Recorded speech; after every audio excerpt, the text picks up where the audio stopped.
Now, last week, billionaires like Jeff Bezos and Bill Gates offered big bucks at COP26 to help poorer countries go green.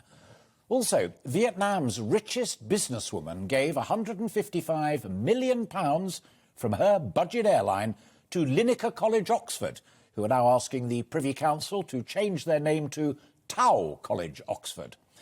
Well, this morning's newspapers are also analysing the row over donations to Oxford University and some of its other colleges from the Alexander Mosley Trust, established by the former F1 boss Max Mosley, whose father was, of course, Sir Oswald Mosley, the leader of Britain's pre-war fascists. Now, some context. In the old days, great seats of learning here would have been founded by the royals or church leaders. For example, Bishop William Wickham, a hugely wealthy landowner and cleric, founded Winchester College and New College, Oxford. Later, Henry VIII, not to be outdone, founded both Christ College, Oxford and Trinity College, Cambridge. Centuries later, in the wake of the Industrial Revolution and in the modern era, successful businesses and wealthy men and women took up the reins. For example, my own Bristol University was founded by W.D. and H.O. Wills, who made a mint from tobacco.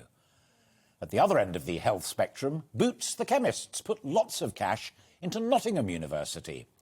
And the Roots Motor Company, subsequently bought by the giant American Chrysler Company, but in the old days they used to make Hillman and Sunbeam, they helped get the great Warwick University up and running.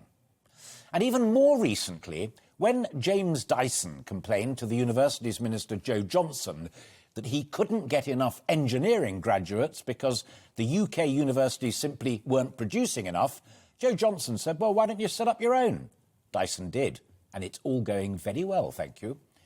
Now, for Dyson, there was a specific need, but other wealthy types around the world just see it as the right thing to do, to pump money into the needs of their workforces and society at large. Going back a bit, the Cadbury family, the Peabodys, the Gettys, the Rockefellers and the Carnegies, to name but a few, were all at it. Nowadays, the same applies to the Bezoses and the Gates of this world.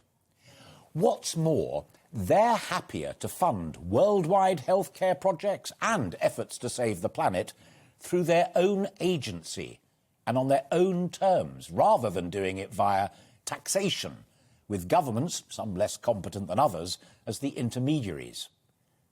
But as for the Mosley money and Oxford University, it also raises the issue of motivation and hypocrisy.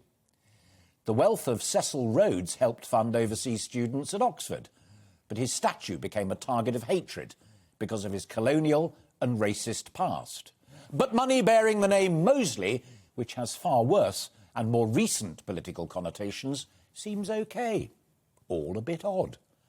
The columnist Zoe Strimple writes in today's Sunday Telegraph that the undergraduates of Lineker, shortly to be Tau College, will probably be more grateful for the education that they enjoy at Oxford than be worrying about where the money that made it possible came from. But on that, a caution. There are real concerns about Chinese businesses buying their way into our schools and indeed our universities. Businesses that have clear interests in IT, artificial intelligence and communications. So, caveat emptor, buyer beware, some might say.